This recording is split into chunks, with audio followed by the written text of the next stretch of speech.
So good morning, everyone. Today is, I guess, 22nd of May 2026, and we'll start with today's analysis session. So we have a lot of important news items in today's newspaper that we'll be covering. To start with, we have the problem of Ebola crisis. Then we'll also discuss something about India-Africa Forum Summit. Then sedition law. Then we have one more important topic: World Press Freedom Index 2026. So these are the few important topics that we will be discussing in today's class. So let's start with our discussion. We won't wait. Will not, and at the end of the class, we'll solve 10 more questions related to the report submitted by the 16th Finance Commission. So these are the few important points that we'll be covering in today's class. So let's start with the first point itself that we have to cover. And it is about the outbreak of Ebola in the Democratic Republic of Congo. We had discussed a few aspects of this particular news item, but today we'll be discussing it in very detail. So, because of the Ebola outbreak in the Democratic Republic of Congo, the fourth India Africa summit has been postponed. Now, the summit was supposed to take place uh, at the end of, good morning everyone, at the end of this month, but because of this particular outbreak of Ebola in the Democratic Republic of Congo, it was mutually decided by both the groups that we have to call off the summit, right? So now let's discuss about the various aspects related to the Ebola outbreak and also about the background of India Africa summit, right? India Africa Forum Summit, IAFS, right? What is the background of IAFS, and what are the different aspects related to IAFS that we have to discuss in today's analysis session, right?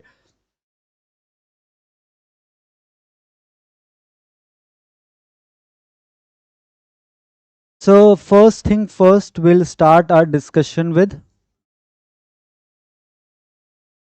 Ebola crisis in Democratic Republic of Congo, DRC. We'll discuss each and everything related to this particular disease. So let's start. So basically, a few days back we discussed that outbreak of Ebola has been declared as public health emergency of international concern by World Health Organization under International Health Regulations 2005. Now, this is something we have to understand. This is the background of this particular news item, that Ebola outbreak was declared as a public health emergency of international concern. And why public health emergency of international concern? Because there are chances that this disease might spread in the other parts of the world.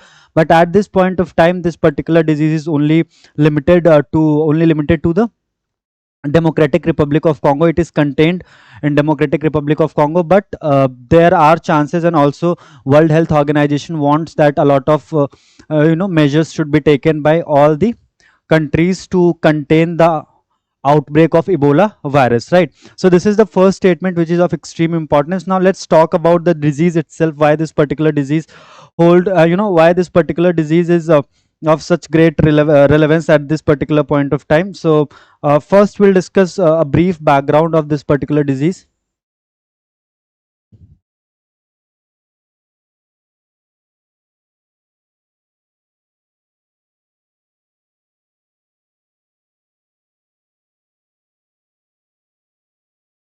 So background of Ebola is very important. Now the first thing first,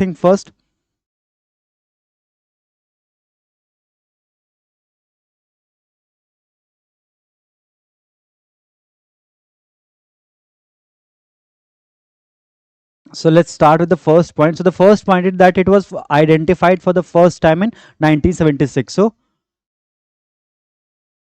Ebola was identified for the first time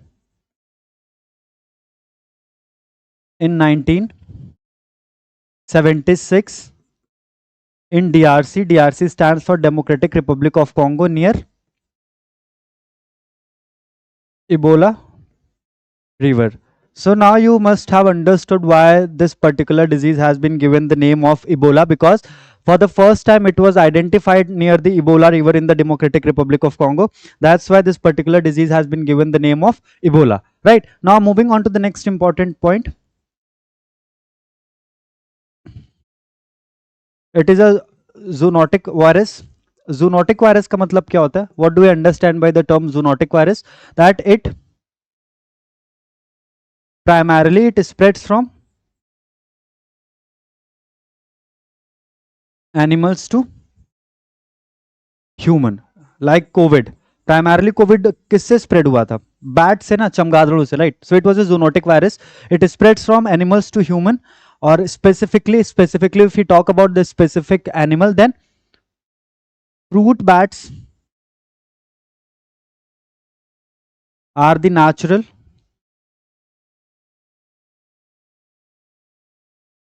host of fruit bats are the natural host of the Ebola virus. Now students, this is also important that we should know the genus and the family of Ebola virus. So let's understand about the genus and the family of Ebola virus as well. So it belongs to, now this term is very difficult, the spelling is very difficult, orthobulavirus genus. Orthobulavirus genus. It belongs to orthoe, orthobulavirus, BOLAVIRUS, orthobulavirus genus. And what is the family of this particular virus, Ebola ka genus to is orthobola genus, and the family is Filoviridae family. FILOVIVIRIDAE.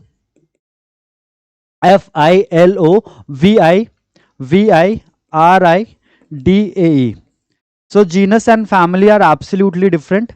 You have to remember the name of the genus and the family of to which Ebola virus belongs. Now the second important point, it is not only limited to, it also spreads through human to human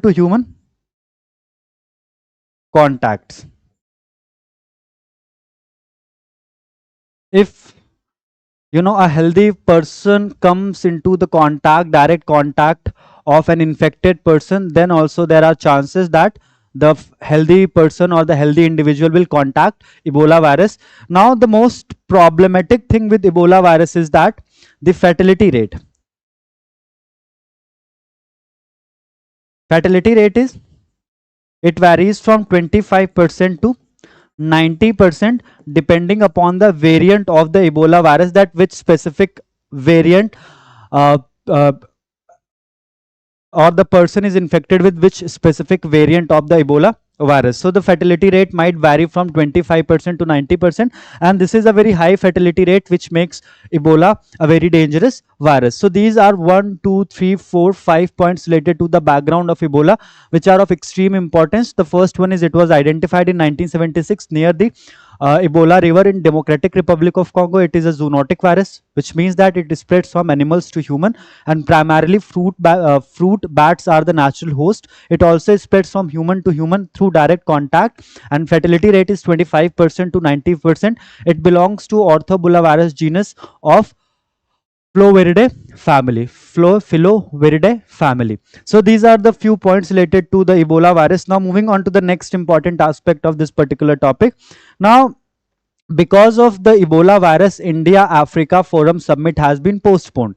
So now we should understand few points about the India Africa Forum Summit as well, because this particular summit is of great importance for India. And the reason is our neighboring country China has a similar institution which is known as Forum on China Africa Cooperation, FOCAC, Forum on China Africa Cooperation, and it was created in 2001.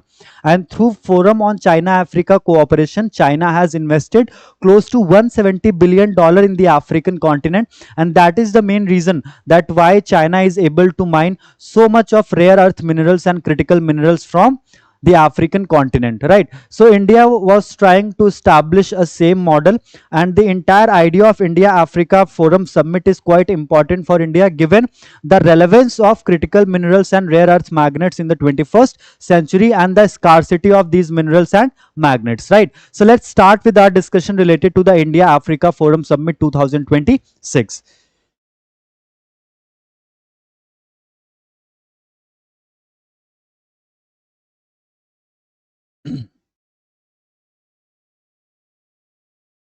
India Africa Forum Summit 2026. Now my first question to you is, now this is a very interesting question, and let's see how many of you could answer. How many countries are there in the African continent? Anyone who'd like to answer the question? How many countries are there in the African continent? This is a very simple, straightforward question.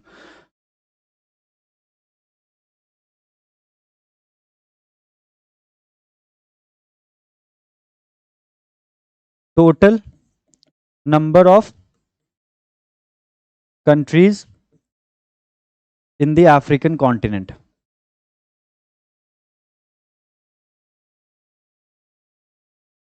So the correct answer for this question is 54. There are 54 countries in the African continent.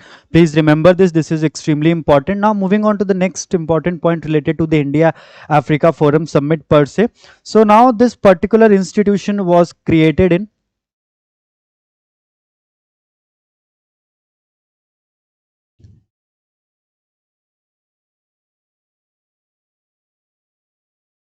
now this particular forum was established in India Africa Forum. India Africa Forum was established in 2008. Now, the next important point related to the objectives of this India Africa Forum. So, what are the objectives of India Africa Forum?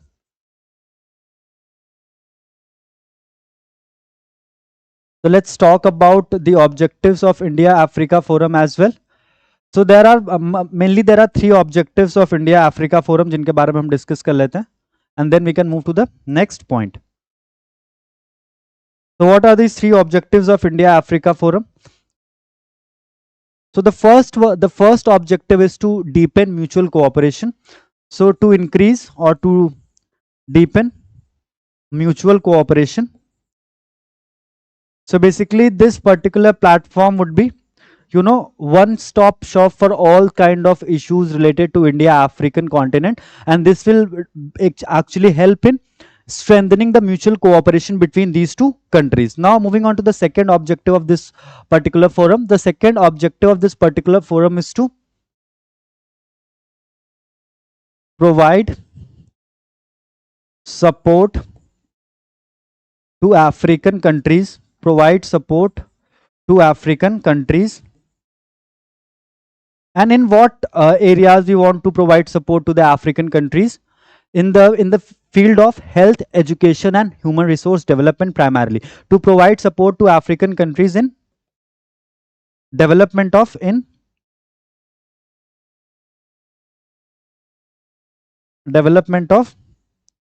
health, education and human resource.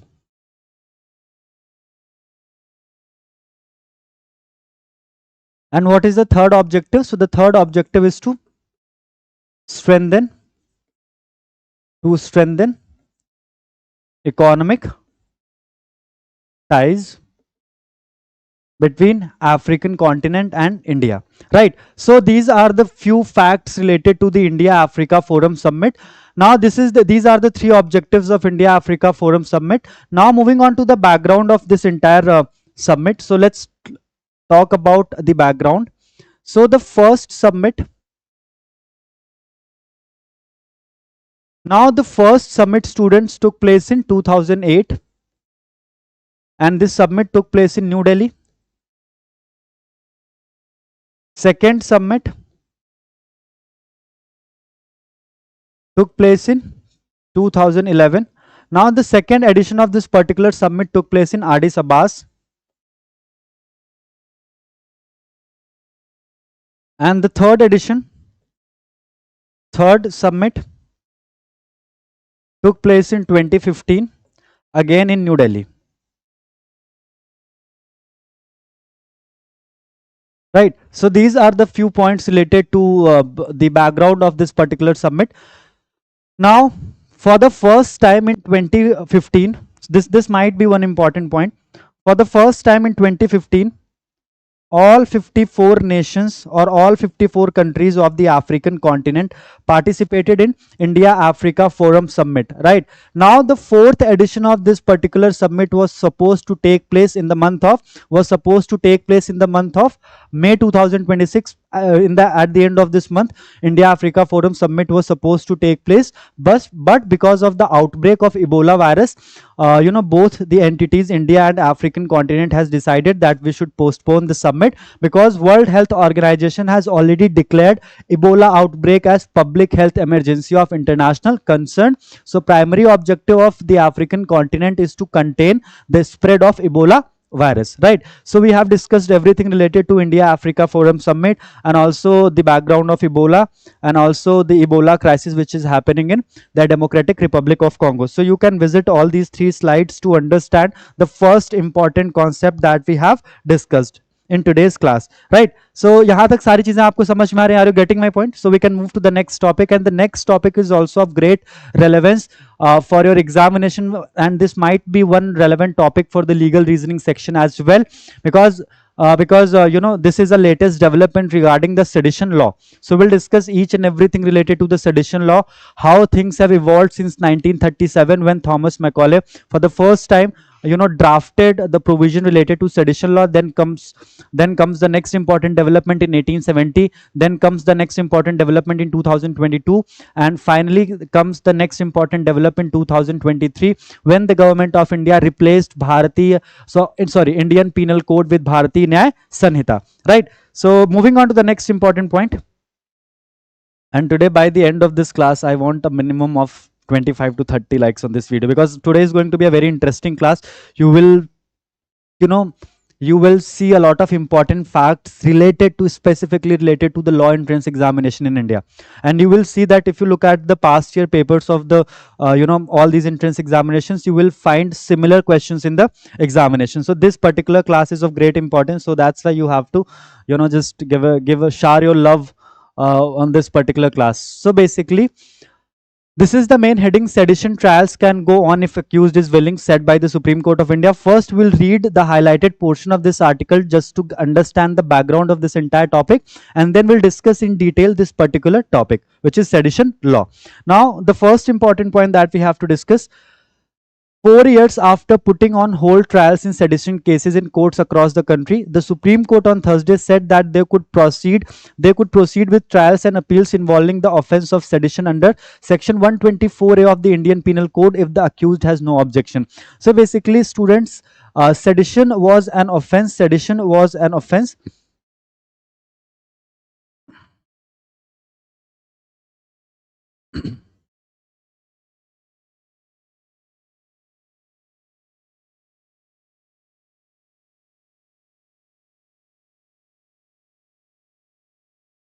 Sedition law in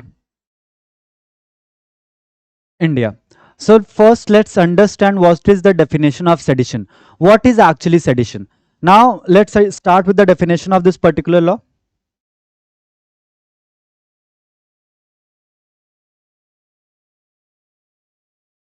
हम school वाले pattern पे आ जाते हैं कि black से question लिखेंगे और हम ब्लू इंक से आंसर लिखेंगे, right? So what is sedition? So first, let's understand the definition of this term sedition, and then we'll understand each and everything related to this particular concept. So an offense committed, the offense of sedition, the offense of sedition is committed. The offense of sedition is committed when any person, it's not about the Indian citizens, when any person, either by words spoken or written, either by words spoken or written, or by any visible signs, or by any signs, or by any signs, or by any visible representation,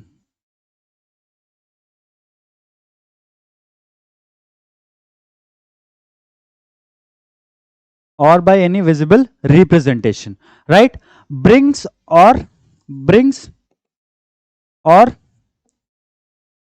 attempts to bring. अभी मैं आपको ये पूरा definition बहुत detail में explain कर दूंगा, you'll understand each and everything. Attempts to bring hatred, attempts to bring hatred towards the government,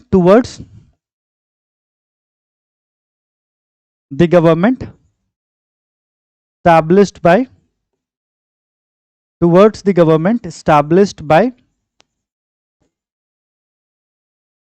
law.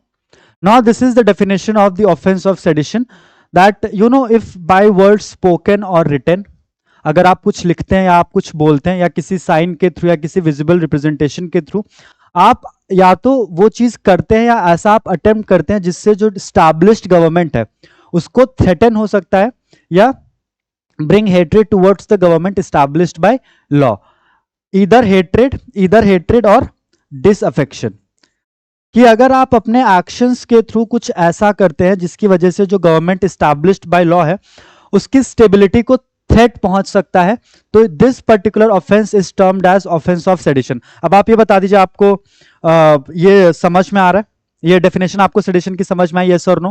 That what is actually the offence when you try to overthrow the government established by law, or you try to bring hatreds or disaffection towards the government established by law, either by any sign or by words spoken or written or through any visible representation, then this would be termed as the offense of sedition. So just let me know, you guys have understood the definition of the term sedition, then we can move to the next point. Just give me a yes or no so that we can move to the next point, because the understanding of this definition is very important. Once you have understood the definition of this particular term, then each and everything will become so easy for you. Please bata dijiye. Arey just type your answer in the chat box, I'll understand. Now moving on to the next important point, this offense of sedition, when we look at the background of the offense of sedition, then there are few points which are very important. Now what is the background of this particular offense? So let's talk about the background as well.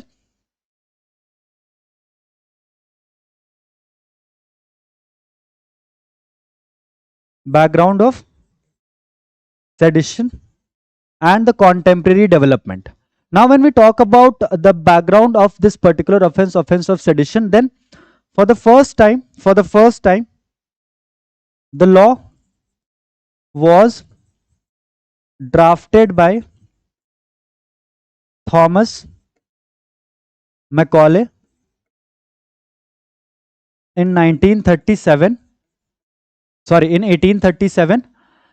Then in 1860 India got the first primary criminal document related to criminal law, and it was Indian Penal Code. We got Indian Penal Code in 1860 post the first war of independence, क्योंकि उस time पर codified law थे नहीं, तो लोगों को punishment देने में बहुत डिफिकल्टी हो रही थी, इसीलिए ब्रिटिश गवर्नमेंट ने 1860 में इंडियन पीनल कोड ड्राफ्ट किया, but under Indian Penal Code this particular law was not there. Now the offence of sedition was inserted through an amendment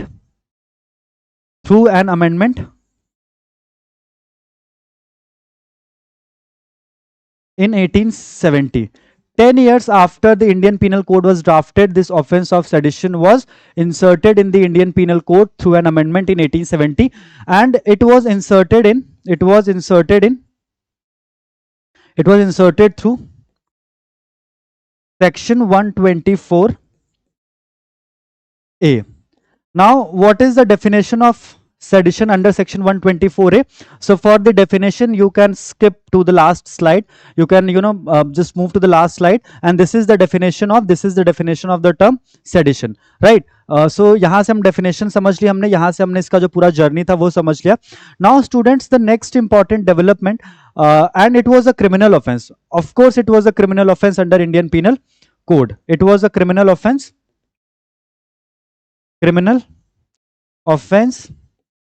under Indian Penal Code section 124A of Indian Penal Code. Now moving on to the next important point related to this offense of sedition, that it was a non-bailable offense. Under Indian Penal Code, it was a non-bailable offense. Because of the seriousness of the offense, it was made a non-bailable offense, because you are trying to overthrow the government established by the law, or you are trying to bring hatreds or the disaffection towards the government established by law in India. That's why, looking at the seriousness of this offense was basically kept as a non-bailable offense. And the second one is punishment. So punishment for the offense of sedition under section 124A was, the punishment was from 3 years to up to life imprisonment, and fine can also be imposed,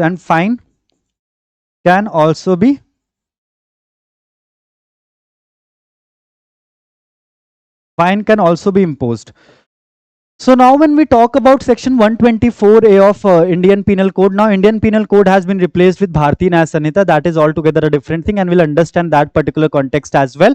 But in the present context, students, we have to understand one important point. So can you please repeat? Okay, I can repeat the point. So basically, sedition is a non-bailable offense under section 124A of Bharatiya Nyaya Sanhita.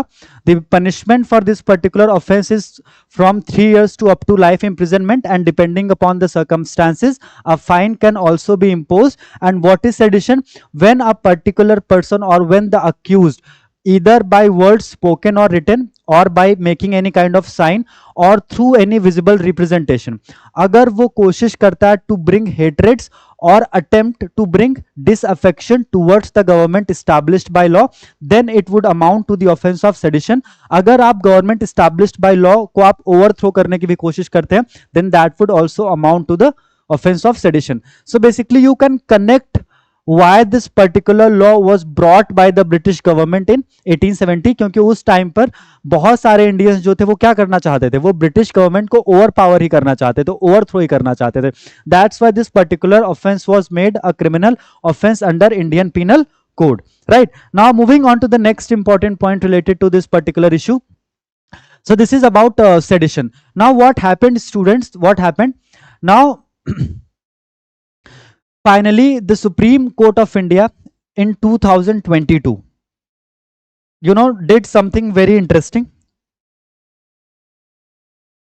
The apex court is basically the Supreme Court. The apex court in 2022, what it did in 2022, it passed an interim order. Through an interim order,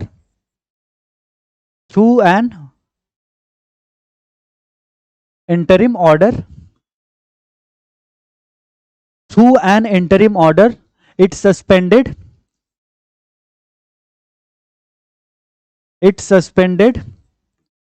the usage of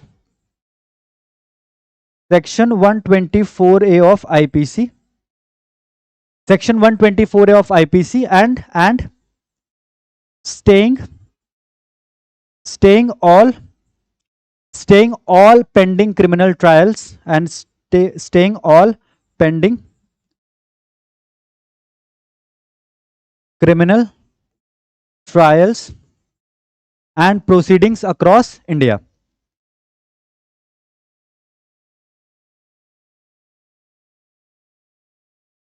And that time I guess Chief Justice of India was NV Ramanna. So NV Ramanna ने क्या किया, section 124A of IPC को उन्होंने hold पे लगा दिया. उन्होंने बोला कि कोई भी फ्रेश एफआईआर या कोई भी फ्रेश क्रिमिनल ट्रायल और जितनी भी कोर्ट प्रोसीडिंग्स चल रही थी सब पर स्टे लगा दिया. और उन्होंने गवर्नमेंट को ऑर्डर किया that the government should review section 124A of IPC because it was brought in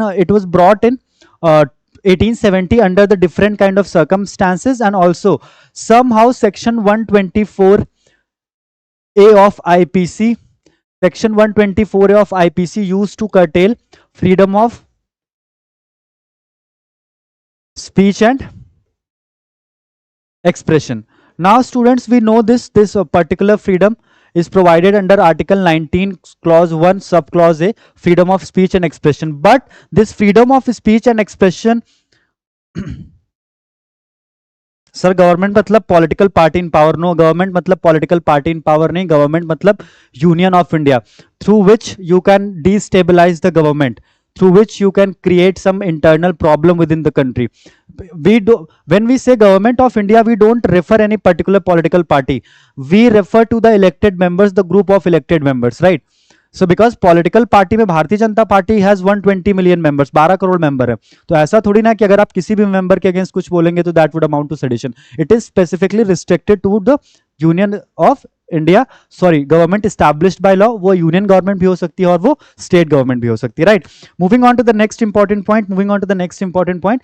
so article 19 clause 1 sub clause A talks about freedom of speech and expression, but this freedom of speech and expression is not absolute. There are certain restrictions which are given in article 19 clause 2.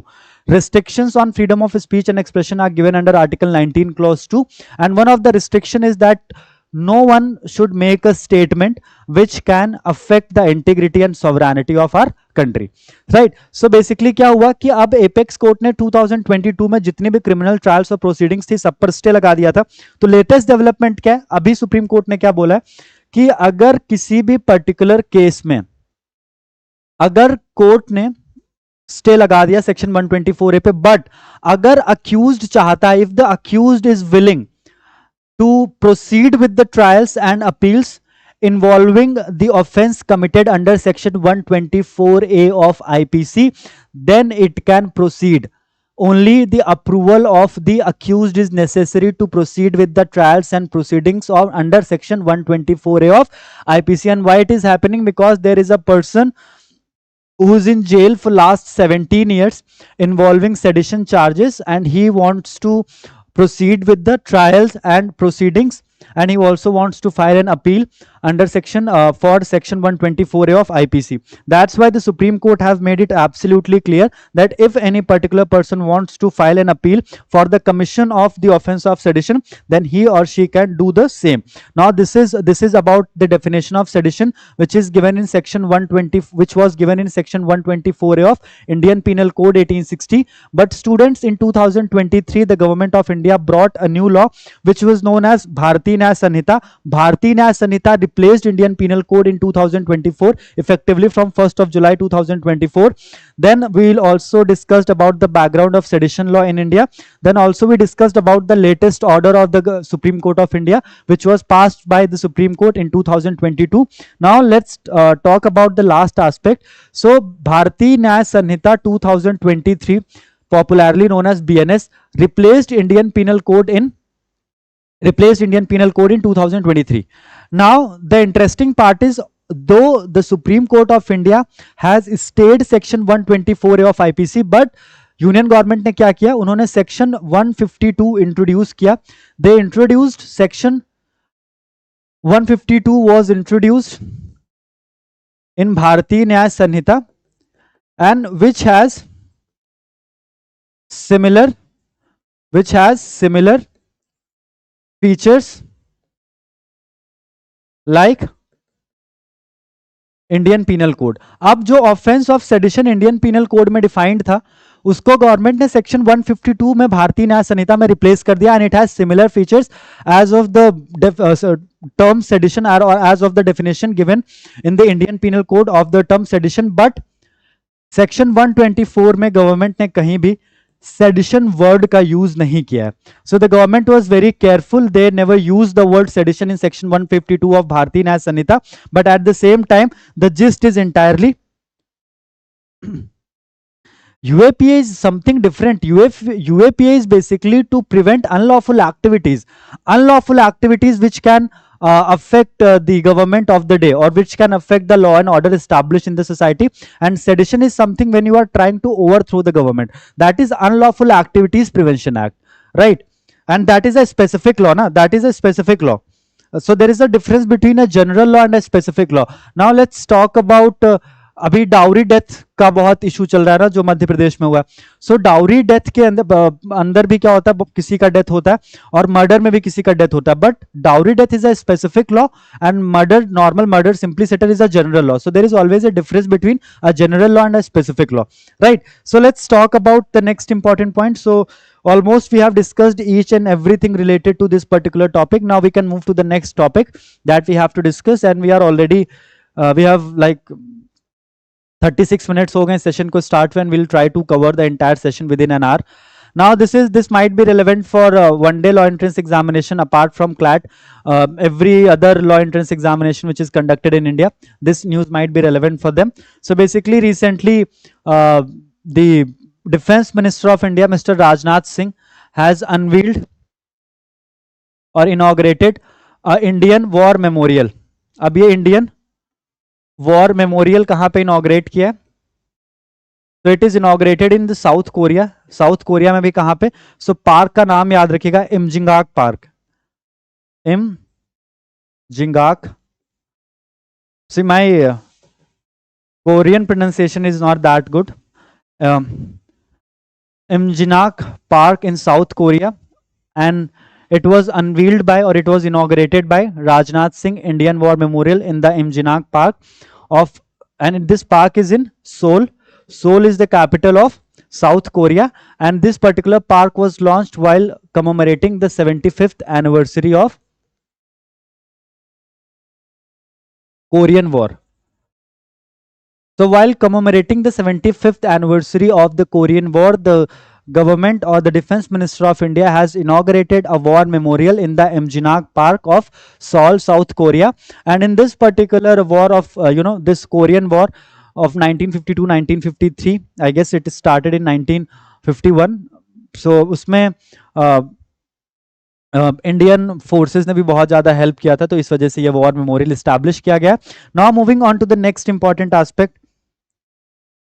No, the gist is very different. Gist is very different. You look at, then what's the difference between section 124 and 152? There is, if you look prima facie, if you look at section 152, the government has not used the term sedition.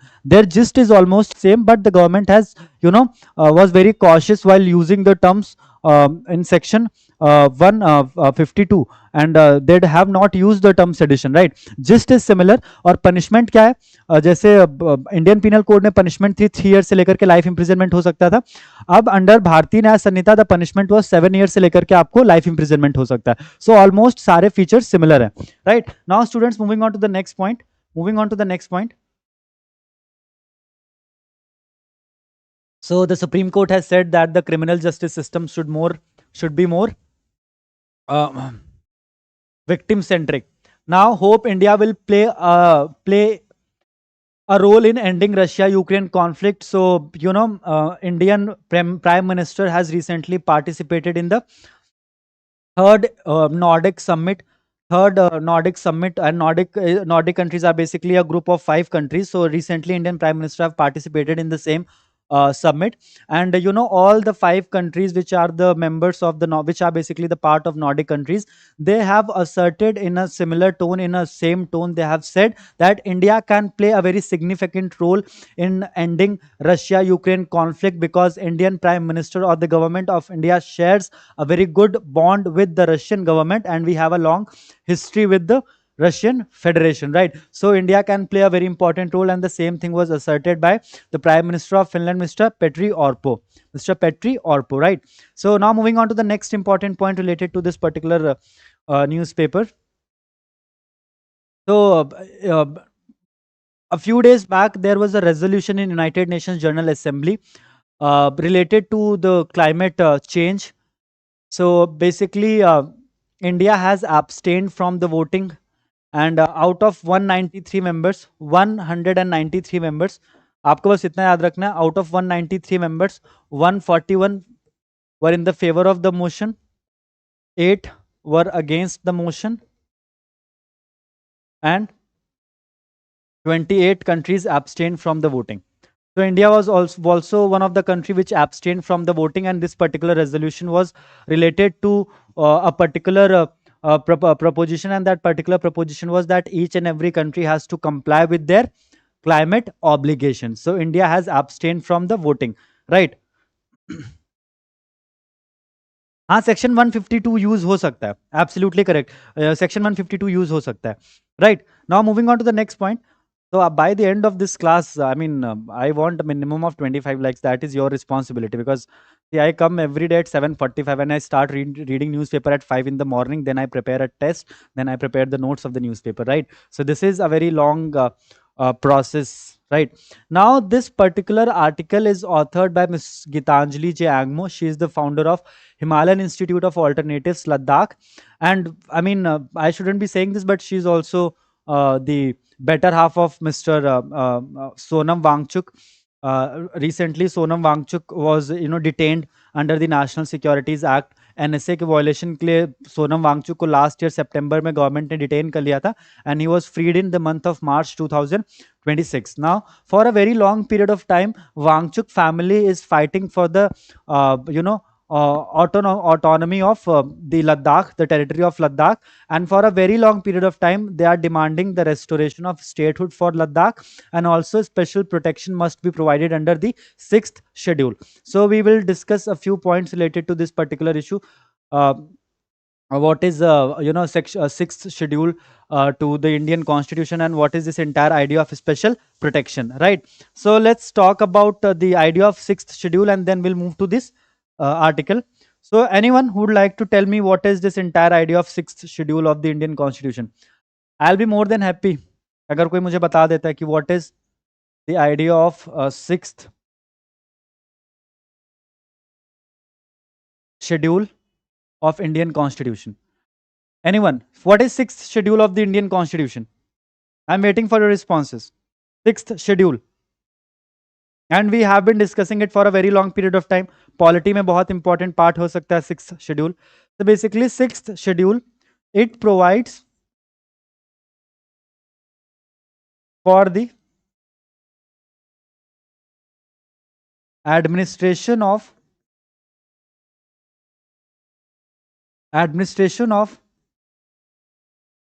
tribal areas, in 4 northeastern states, and these states are Assam, Meghalaya, Mizoram, and Tripura.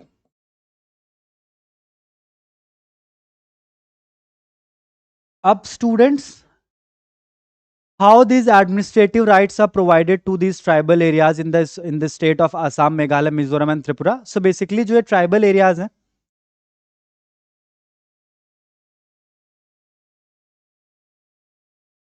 जो tribal areas हैं, these tribal areas are constituted as autonomous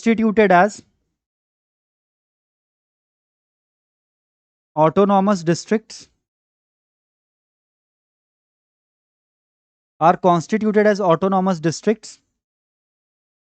Then The next important point, these autonomous districts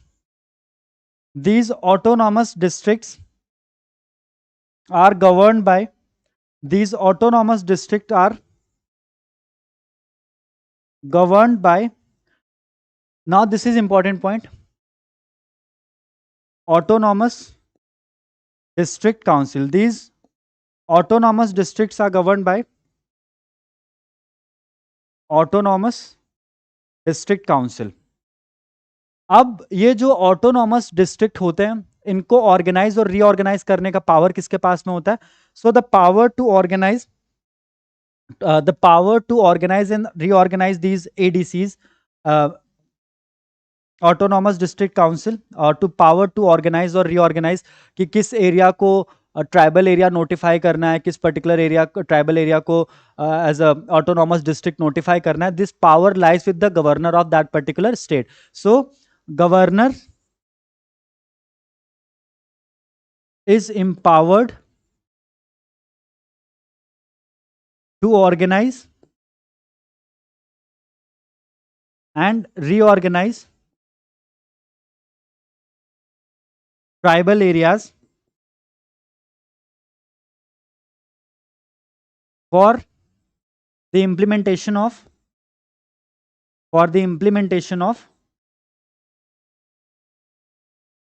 Schedule 6. For the implementation of Schedule 6.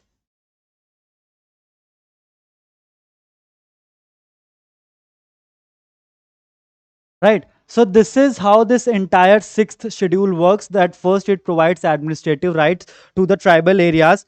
First, it provides administrative rights to the tribal areas in the 4th northeastern states, namely Assam, Meghalaya, Mizoram, and Tripura. And in these states, 4 states, autonomous districts are constituted, and the governor is absolutely empowered to organize and reorganize these, autonomous districts for the implementation of Schedule 6, and these autonomous districts are governed by the Autonomous District Council. So Autonomous District Council क्या होती है कि ये जो tribal areas के लोग होते हैं वही इन ऑटोनॉमस डिस्ट्रिक्ट काउंसिल के मेंबर्स को इलेक्ट करते हैं, फिर यही ऑटोनॉमस डिस्ट्रिक्ट काउंसिल के जो मेंबर्स होते हैं ये पूरे एरिया को क्या करते हैं, एडमिनिस्टर करते हैं. So this is how Schedule 6 works on paper and in reality as well. And for a very long period of time, अगर कोई नहीं लिख पाया तो I'll wait for a minute. You can make notes of the same. I'll wait for a minute. So at this point of time, we have reached to 18 likes. Okay, that's a fantastic thing. Now you will solve 10 questions at the end of this class related to this report submitted by the 16th Finance Commission, and we'll discuss a brief history about the Finance Commission of India as well, because Finance Commission is also important for us, because from 1st April 2026 onwards, the recommendations of the 16th Finance Commission has been implemented. And we have one more important point to discuss, World Press Freedom Index 2026. So we still have 2 important points to discuss. Now moving on to the next point. So Ladakh is demanding, for a very long period of time, Ladakh is demanding the protection of 6th schedule, and also they are demanding that the statehood of Ladakh should be restored. And the government of India for a very long period of time, citing the, geography of Ladakh, that it shares some critical boundaries with neighboring countries, the government has avoided, or the government is quite skeptical while restoring the statehood of Ladakh. But Ms. Gitanjali Angmo is saying or stating a very important fact that in 1987, the government of India restored, or government of India granted full state to Arunachal Pradesh, and Arunachal Pradesh shares a very critical boundary, a very critical international boundary with China. Right. So if the government of India can restore or can grant the full statehood to Arunachal Pradesh, then why a differential treatment with Ladakh? If you can do the same thing with Arunachal Pradesh, then you can also do the same thing with the Ladakh by restoring the statehood. Right. So Ms. Gitanjali, and Ladakh is basically, students remember this, Ladakh is the largest parliamentary constituency in the world in terms of areas. In terms of area, सबसे बड़ी parliamentary constituency कौन सी है, लद्दाख है, right. और recently क्या किया government ने, government has notified 5 districts इन लद्दाख. अरे 5 डिस्ट्रिक्ट कौन कौन से हैं, Nubra, Changthang, Sham, Janskar, and Dras. These 5 districts have been notified by the government of India, and this was this became a point of celebration for many of the stakeholders. But Ms. Gitanjali Agmo is saying that the restore, the statehood of Ladakh must be restored. Then also we had a lot of discussion about the caste census in yesterday's newspaper. So I'll give you a brief background and then we'll move to the next topic. Caste census, when we talk about the caste census, from 1871, the first census took place in India. So from 1871 to 1931, the British government used to conduct the caste census along with the population census. Since 1931, caste census has not been conducted in India. The next census would be conducted in 2027. It would be conducted in 2 different phases. First phase will start in the month of October and the second phase will start in the month of March. जो अक्टूबर में phase start होगा वो hilly areas के लिए होगा. Hilly areas कौन कौन से? Himachal Pradesh, Uttarakhand and Jammu, right, and Ladakh as well. ठीक है, यहाँ पे अक्टूबर में हो जाएगा क्योंकि अगर हम बाद में जाएंगे तो बहुत ज़्यादा स्नोफॉल वगैरह होता है, तो इस वजह से पॉसिबल नहीं होगा. और बाकी जो रेस्ट ऑफ द इंडिया में सेंसस है वो मार्च 2027 में स्टार्ट होगा. अब students, since 1931 this is going to be the first census where the government of India will have caste census along with the population census, right? So there was a petition in the Supreme Court of India regarding one particular proposal that the government of India should not conduct the caste census, but at the end of the day the Chief Justice of India, Justice Suryakant, remarked that it is purely a matter of policy making, so the government of India will take the final call, make the final call. Then it is about the recently notified rules under the Promotion and Regulation of Online Gaming Act 2025. So I'll tell you in a very brief about the gist of this article. So last year in 2025, the government enacted a very important piece of legislation known as the Promotion and Regulation of Online Gaming act 2025. And under this particular act जितने भी real time money को real time money से deal करने वाले app थे सब पर ban लगा दिया गया और हर तरीके से ऑनलाइन गेमिंग जो रियल टाइम मनी को इन्वॉल्व करती थी उसे बैन कर दिया गया. And because of this particular move of the government of India 200,000 people, 2 lakh people were unemployed overnight, and the government will face a revenue loss of 20,000 crore rupees every year. But this is not a major problem. The major problem is, though the government has banned all sort of online gaming, but इन पूरे online gaming infrastructure को bypass करने के लिए बहुत सारी चीजें, कि बहुत सारे सर्वर्स ऐसे हैं जो फॉरेन टेरिटरी से इंडिया में ऑपरेट कर रहे हैं, जिसकी वजह से मनी लॉन्ड्रिंग के केसेस और लोगों के साथ में थोड़ा सा धोखा हो जाए या लोगों के साथ में थोड़ा सा फ्रॉड हो जाए, इसके भी चांसेस बढ़ जाते हैं, राइट? तो इस वजह से the author of this particular article is trying to make a very important proposition that the government should have been more skeptical, or the government should have been more careful while making this particular law on measuring freedom of the press in India. So this is one such topic under which we can discuss the World Press Freedom Index 2026, and there are a lot of points which you have to write, and this topic is always relevant for CLAT and other one-day law entrance examination in India. So let's discuss about World Press Freedom Index 2026. World Press Freedom Index 2026. Now there are a lot of points under this particular topic which we have to discuss. So let's start. We'll discuss them one by one.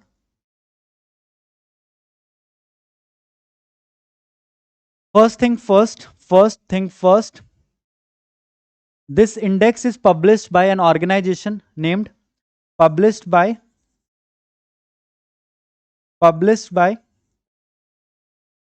Reporters Without Borders. This is an institution which publishes the World Press Freedom Index every year.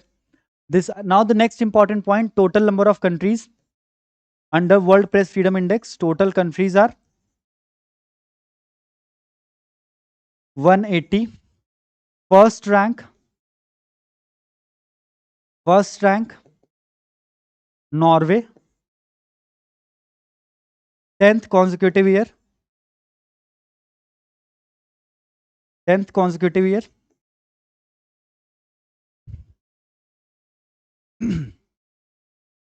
Rank of India 157. in 2026, and whereas we were at 151 in 2025. So we have performed like very poorly in this index. हमारा rank और खराब हो गया. Now last rank,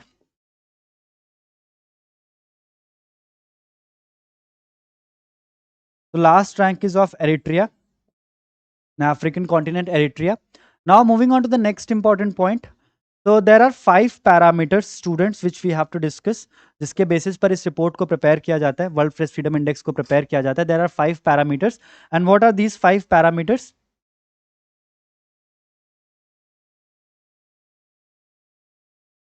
So the first parameter is political, legal, economic, socio-cultural,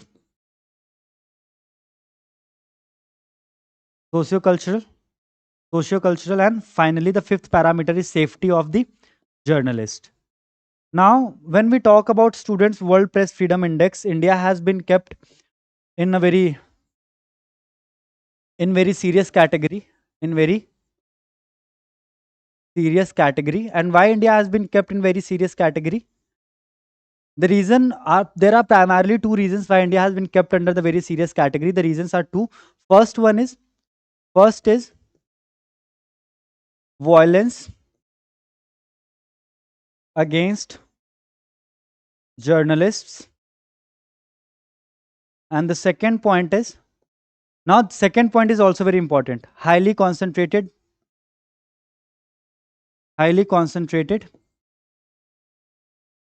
media ownership. कि mostly जो media houses हैं, they are owned by the followers of a specific political ideology. So students, this is all about World Press Freedom Index. If you want to take a screenshot of the same, you can take a screenshot of the same. If you want to write all the things, you can write all the things. All these things are the relevant points related to World Press Freedom Index. And once we are done with this, we can move to the next part. And finally, we are coming at a point जहाँ पर हम अभी क्या discuss करने वाले हैं? हम discuss करने वाले हैं आज का टेस्ट, और आज के टेस्ट में हम डिस्कस करेंगे important questions related to the 16th report of the Finance Commission of India. Right, so can we move to the next point? Let's skip to the good part. So we are done with the World Press Freedom Index. Now coming back to the important point. Should the rupee be left to depreciate? Now I'll just say one statement. So should rupee be left to depreciate? The most practical answer is yes, because if the government will impose a lot of or the government will adopt a lot of mechanism to regulate the price of Indian rupee in comparison with the US dollars, then that might affect the entire international trade happening in India with outside the countries. And also, what Anurag Kumar Prajapati sir, इसका notes कहाँ मिलेगा? Please tell me sir, इसका notes आप बनाते रहिए side by side, और मैं काफ़ी टाइम दे ही देता हूँ आप लोग को कि आप चीज़ों को बहुत अच्छे से लिख सकें. राइट, तो आप इसके नोट्स बना सकते हैं. इसके लिए आपको कोई स्पेसिफिक प्लेटफॉर्म नहीं है जहाँ पर आपको इसके नोट्स मिलेंगे, और जितना आप नोट्स बनाएंगे उतना आपके लिए बेनिफिट रहेगा, क्योंकि आपके बेसिकली फिर 2 सेंसेस काम करेंगे.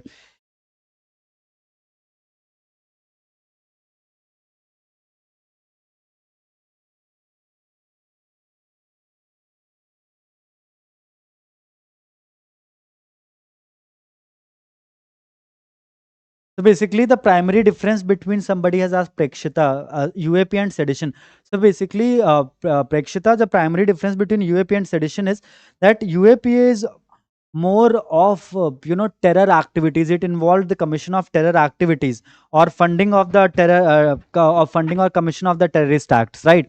Whereas under UAPA, it punishes any kind of speech or action, which can affect the stability of the government. That is the primary difference. But once it crosses 100, then problem हो सकता है. What crosses 100 तो problem हो सकता है? Prekshita, getting my point? Right, am I clear with this? अभी तक यहाँ तक तो किसी का कोई question नहीं है?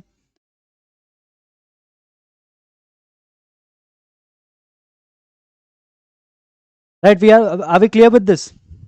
So that's the only difference between UAPA and sedition law. That under sedition law, you say something, or you through any visible representation, you try to overpower the government. But under this UAPA, you are basically committing some kind of terror activities through which you are trying to destabilize the government, right? So any question till this particular point of time? No sir, okay, moving on. So तो इसीलिए अगर आप international trade को affect नहीं करना चाहते हैं, तो आपको जो नेचुरल प्रोसेस से रुपी डेप्रिशिएट हो रहा है उसको होने देना चाहिए। एक ऐसा पॉइंट आएगा जब ऑटोमेटिकली इंपोर्ट कम हो जाएगा and export will increase, and that will help in stabilizing the price of Indian rupees. Sir UAPA ज्यादा सीरियस है या sedition? both are serious, because maximum punishment in both the offenses is life imprisonment. So both are serious, right? In the word section, Pulwama attack ka jo one of the major mastermind, Hamza Burhan, he has been killed by some unidentified assailants in Pakistan, Randir 2, right? So yeah. So now East Bengal Football Club has defeated Interkashi Football Club to win Super League Championship on Thursday. It might be relevant for MHCT and all those law entrance examination. So remember, this East Bengal Football Club has defeated Interkashi to win Super League Championship 2026. Now students, coming back to the most important aspect of everyday's newspaper, and that would be the question answer section. Now in today's question answer section, students will be solving questions related to the 16th Finance Commission. So we are at 8:46. Within 9 months, within 9 to 10 minutes, we have to finish this entire quiz. So let's start with the first question that we have with us. So the 16th Finance Commission report tabled in Parliament on February 1, 2026 recommended the vertical devolution of the central divisible tax pools to states. What is the exact percentage of central taxes allocated to the states under this report, and how does it compare to the 15th Finance Commission's recommendation? So basically you have to tell two things, that what are the recommendations of the 16th Finance Commission as per the devolution of taxes between center and state, और 15th Finance Commission में ये recommendation क्या थी? 15th finance commission में ये क्या था, और 16th फाइनेंस कमीशन में गवर्नमेंट ने कितना सजेस्ट किया? So will start with question number 1. So for question number 1, the correct answer is option B, 41%. So as per the reports, the central divisible pool has been retained at 41%. And basically the same was basically for this we have the correct option is option C. This was my bad. Option C, 16th और 15th finance commission दोनों का जो recommendation था, that was 41%. So that remains unchanged. There is no change whatsoever when we talk about the devolution of taxes between center and state under the 16th Finance Commission. Now moving on to the next important point, student.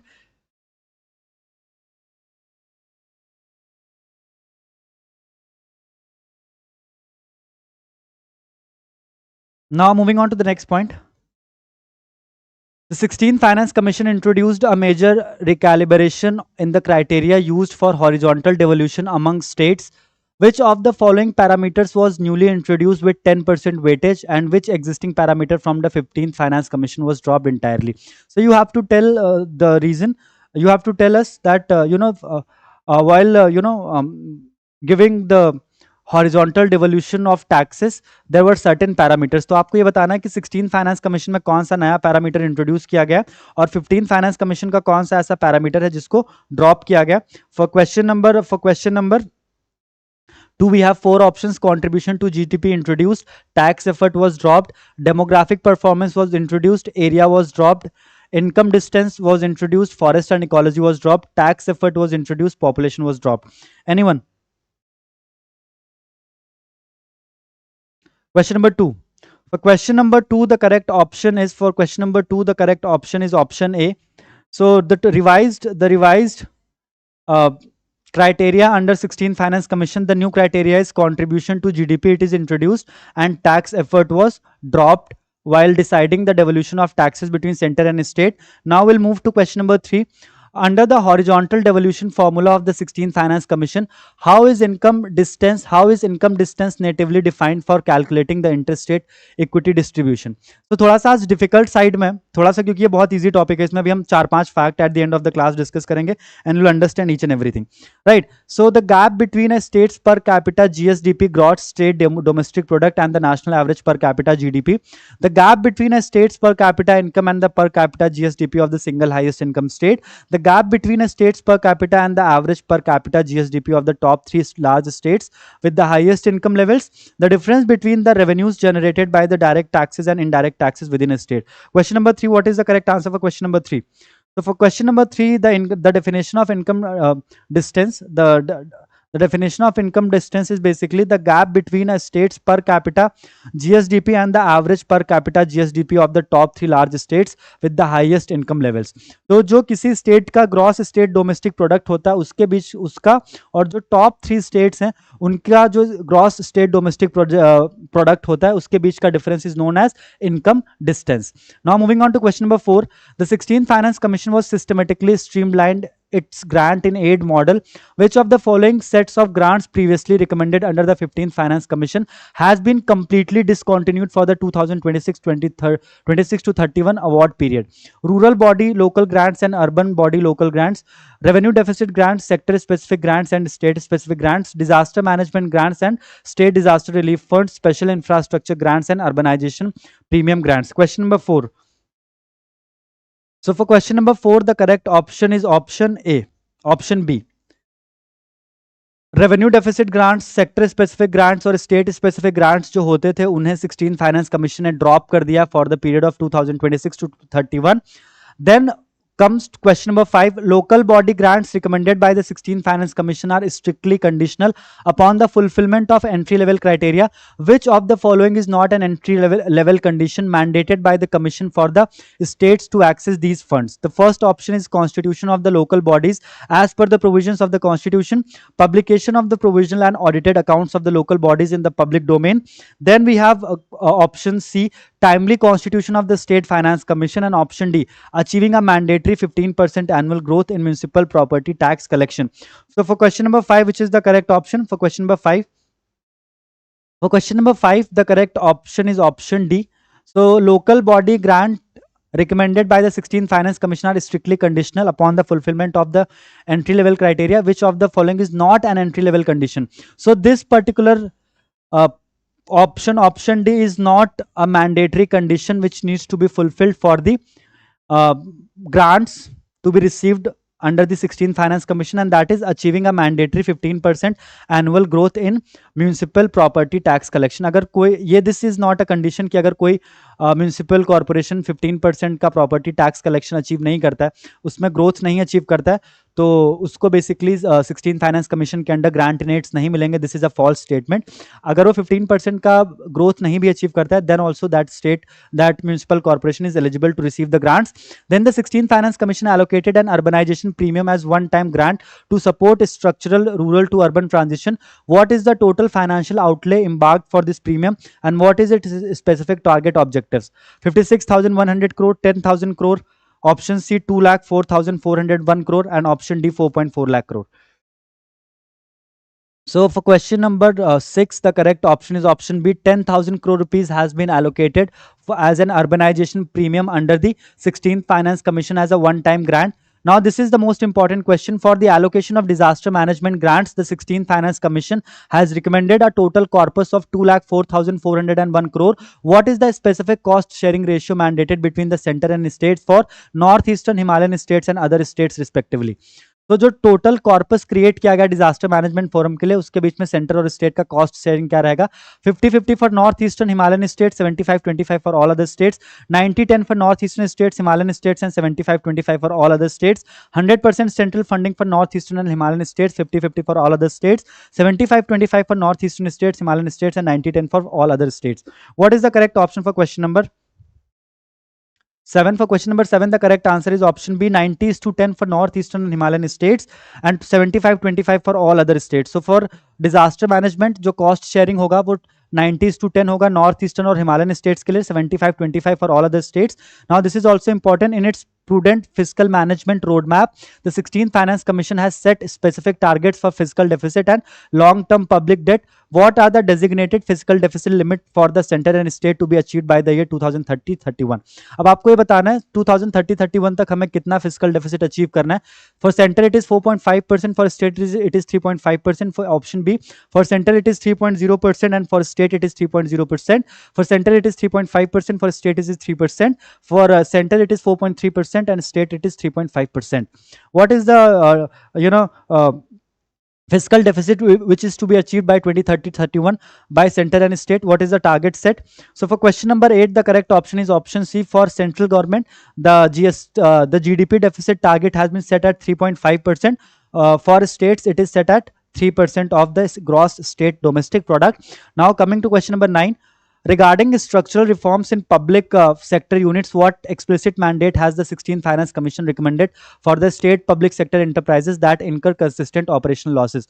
Automatic merger with the central public sector undertaking within 12 months, mandatory placement before the cabinet for a decision on closure, privatization or strategic continuation if they incur losses for 3 out of 4 consecutive years, immediate conversion into cooperative societies to shield them from the accumulated debt liabilities, and last option is strict prohibition of any state level disinvestment process for a period of 5 years.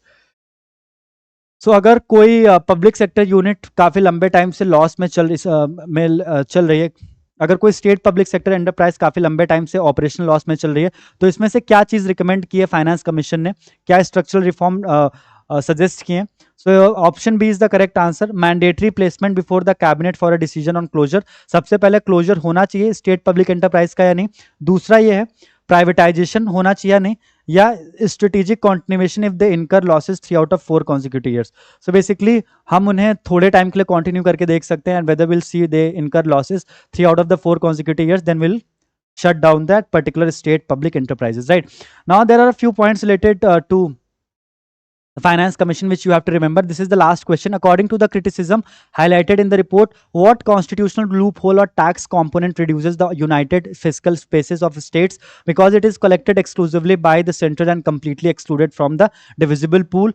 Corporation tax and custom duties, goods and services tax allocations, cess and surcharges, personal income tax proceeds. So for question number 10, the correct option is option C. cess और surcharge जो है इनको divisible pool से completely exclude किया गया, जो centre और state के बीच का जो डिविजिबल पूल है उससे कंप्लीटली एक्सक्लूड किया गया.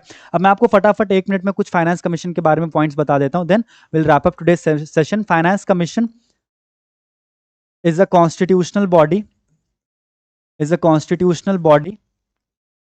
established under Article 280 of the Indian Constitution.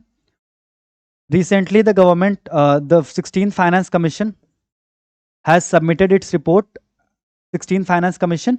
And who was the chairperson of the 16th Finance Commission? The chairperson was, who was the chairperson of the 16th Finance Commission? Dr. Arvind Panagaria.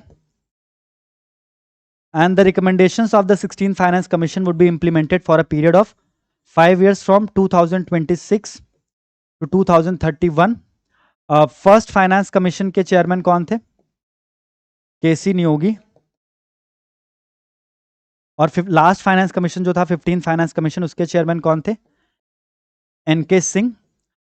Students always remember this, finance commission is notified by the government, notified by the president, and its recommendations are not binding on the union government, right? So you can pause this particular class right at this moment and you can write down all these points. These are the important points. So that's it. That's all about today's session. And thank you so much for giving your valuable and precious time to this class. We'll see you tomorrow at the same time. Till then, bye bye, good night and take a good care of yourself. We'll see you tomorrow at 7:45 in the morning. सब लोगों को वापस कल के class में आना है. Tomorrow we'll have another important test of 10 questions. We'll have a very interesting session tomorrow. So on that note, we'll wrap up today's session. Please do work really hard because Rome was not built in a day. And on that note, just one shari to end today's session कि जब आंखों में अरमान लिया मंजिल को अपना मान लिया, फिर मुश्किल क्या और आशा क्या, जो ठान लिया वो ठान लिया. Do like this video, subscribe to our channel and keep watching 12 minutes to CLAT.